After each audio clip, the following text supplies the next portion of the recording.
what people call a double V, a virgin and a valedictorian. And it's Christmas Eve, and I'm at my grandma's house, and this is the last Christmas before I head off to college in the fall. And my grandma's very untraditional. She kisses everybody smack on the lips, regardless of how long you've known her.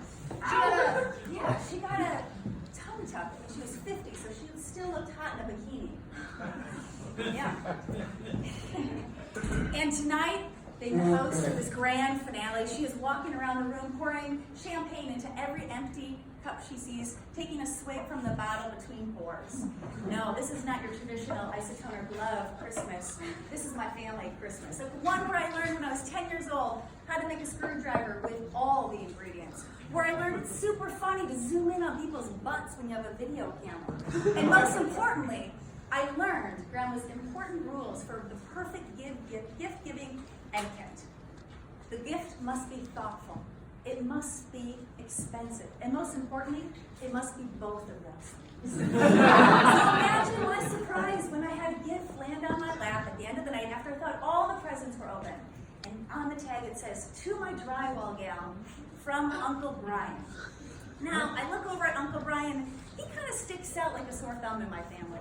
He looks like if Danny DeVito and Tim the Toolman Taylor had a baby.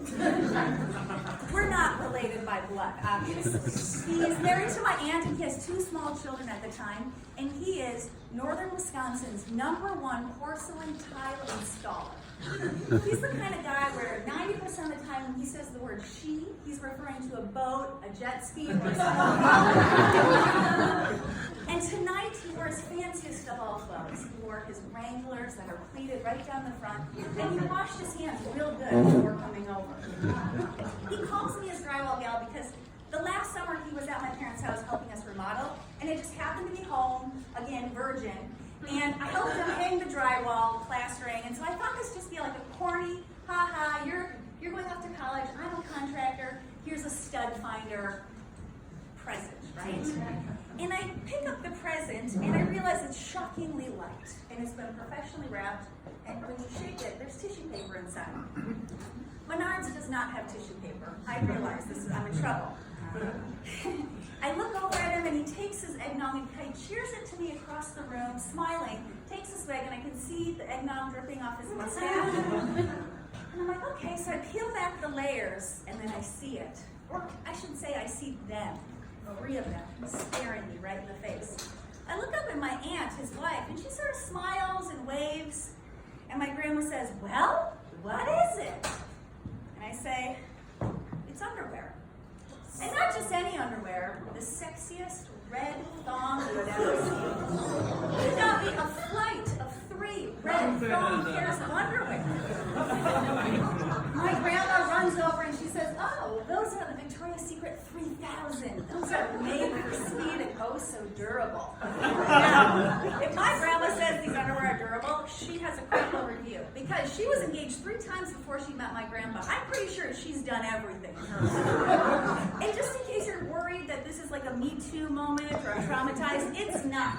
This is just my Uncle Brian. For every good deed that he does, he creates an equal and opposite reaction that is also cringeworthy. Like in the ALS Ice Bucket Challenge, he goes on Facebook and he posts his video and he dumps it over his head and he says, "Ain't hungover no more, someone get me a drink." It just negates the entire spirit of the purpose, right? So I send the package off to the side because I can't really stare at these thongs dead on. I'm a, 100% hot and brief girl at this moment. And it dawns on me that the nearest Victoria's Secret is 40 miles away. And this is back before you could order things. You make the drive. These are by far the most luxurious pair of underwear, or underwears I should say, in my collection. They're nice. And lastly, and shockingly, they're the right size. Right?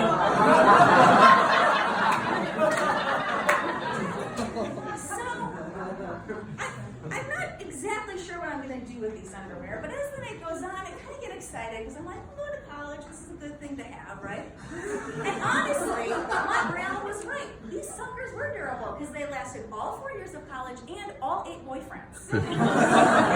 This sexy giving Lisa lingerie for Christmas wasn't just a one-time thing. This lasted for 7 years. It was a family sexy holiday tradition where Uncle Brian got Lisa underwear or something even more, like black negligees, hot pink bras, you name it, he bought it. And honestly, how does one know someone's bra size if they don't see them on a yearly basis? I will tell you, the #1 tile installer of all of northern Wisconsin, Uncle Brian, he was able to size me up really quickly. And so every year we look forward to this, and it wasn't just my family, it was every boyfriend I ever had. He was a legend to my boyfriends. As soon as the air got crisp, we would all envision him making the pilgrimage to Victoria's Secret and buying lingerie. It was a really special moment for our family.